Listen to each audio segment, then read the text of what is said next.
Magandang hapon po sa atin lahat.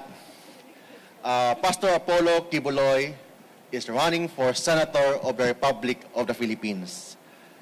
Kasi gusto niya maging part ng solusyon ng ating bansa. Ang focus po niya, bakit siya tumakbo?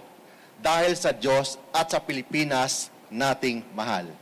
It means yung focus ng kanyang platform of government is God-centered, Philippine-centered, and Filipino-centered na platform, lalo na sa legislation bilang isang senador. And ang priority po niya, number one, is yung religious freedom. Naniwala po si Pastor Apollo Kibuloy that religious freedom is inviolable. It means kailangan ang government po natin should secure the holy grounds against state forces.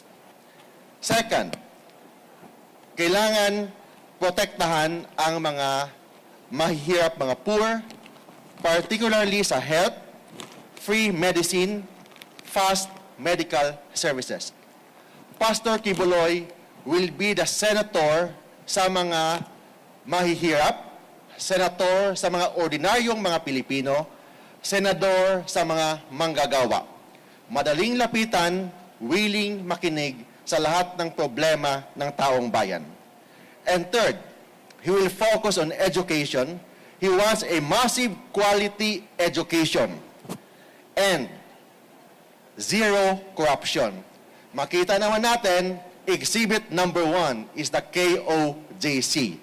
Kung ano po yung ginawa ni Pastor Kibuloy sa KOJC, yung kingdom, yung sa Tamayong, and sa lahat sa buong mundo, yun ang gagawin po niya sa buong Pilipinas bilang isang senador. Of course, he will give voices to the IP, OFW, tourism, and transport group. Thank you and good afternoon.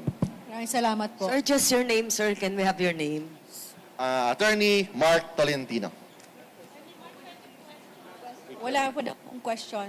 Nag-speech lang po siya. Sir, pwede lang picturean yung, Sir? yung COC.